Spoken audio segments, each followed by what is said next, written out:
The alarm pierces through Maya's apartment at exactly 6:30 a.m., just like every other Tuesday morning. She moves through her routine like clockwork. Shower, coffee, emails, same path to the door. Everything in her life follows this precise pattern, organized and predictable.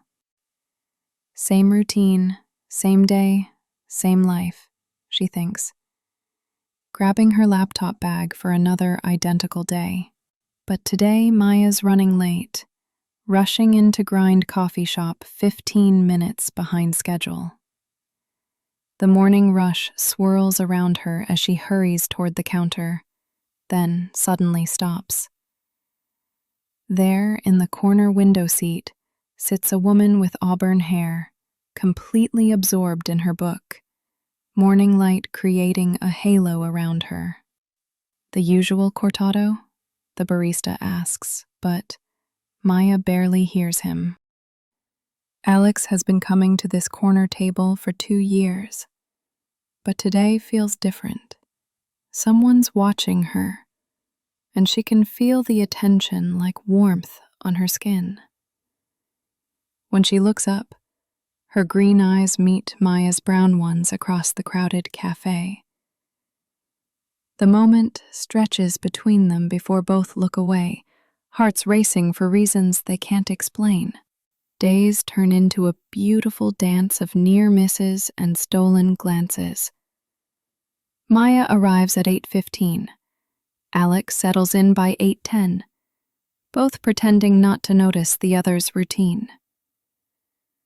Maya learns Alex drinks seasonal specials, while Alex observes Maya's methodical 3-stir ritual with her cortado. They're two planets in careful orbit, never quite colliding, but always aware of each other's gravitational pull.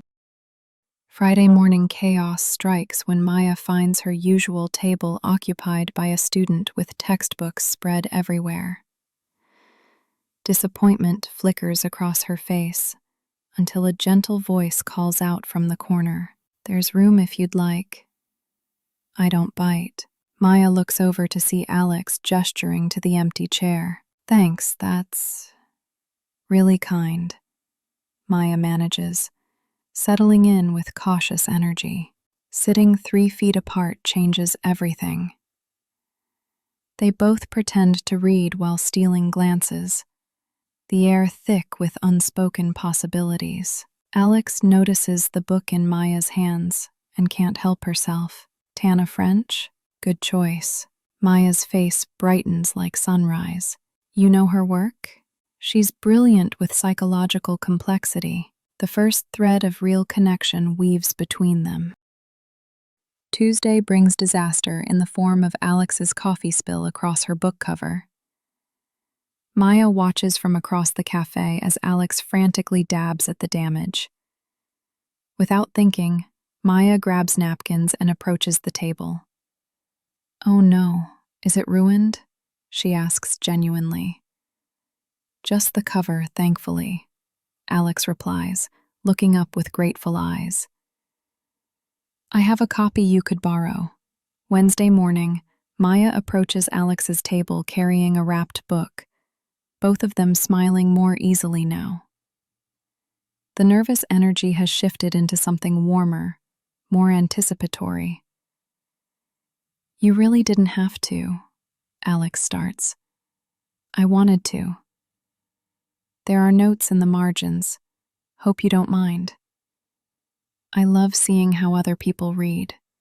Something passes between them in that moment, like glimpses into Maya's mind. Thursday's rain creates the perfect, cozy atmosphere for their longest conversation yet. Time disappears as they talk about books, work, dreams both realized and deferred. Maya learns that Alex teaches high school English and believes every student has a story worth telling. Alex discovers Maya's weekend rock climbing adventures, seeking controlled danger in an otherwise structured life. Oh God, I'm so late for work, Maya suddenly realizes. Friday afternoon brings unexpected serendipity when Maya appears at 4 p.m., hours off her usual schedule. Alex sits alone grading papers, surrounded by the quiet cafe's afternoon stillness. Different time today, Alex observes with a smile. Left work early.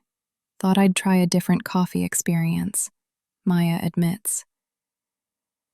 They both know it's not about the coffee anymore.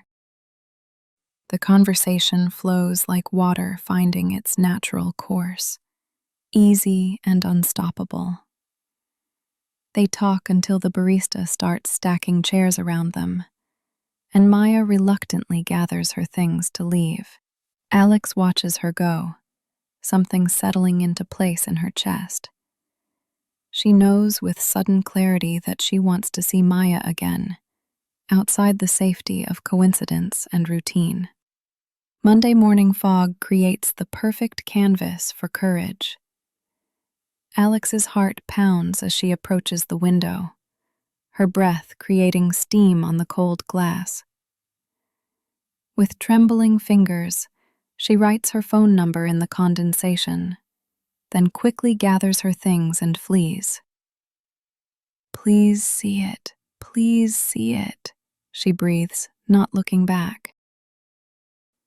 Maya approaches the window minutes later, stopping short when she sees the ghostly numbers appearing and fading in the warming air. She touches the glass where Alex's fingers had been, shock and excitement warring in her chest.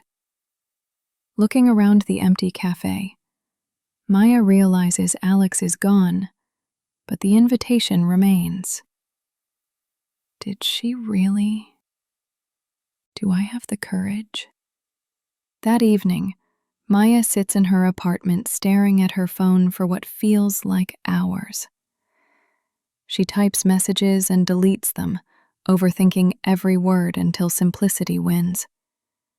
Her finger hovers over send before she finally commits. Hi, this is Maya from the coffee shop. The message disappears into the digital ether, carrying all her hopes with it. In her plant-filled apartment across town, Alex's phone buzzes and her face transforms with relief and joy. She doesn't hesitate, typing back immediately. I was hoping you'd text. Coffee tomorrow? Somewhere new? The response comes quickly, and Alex finds herself grinning at her phone like a teenager with her first crush. The small neighborhood cafe feels like neutral territory, away from the weight of their usual routines. Initial awkwardness melts into natural conversation as they share stories and discover the people behind their careful observations. I've been watching you read for weeks, Alex admits. I've been watching you grade papers, Maya confesses. The absurdity and sweetness of their mutual surveillance breaks down the last remaining walls. Walking through the park afterward, golden hour light filters through autumn trees.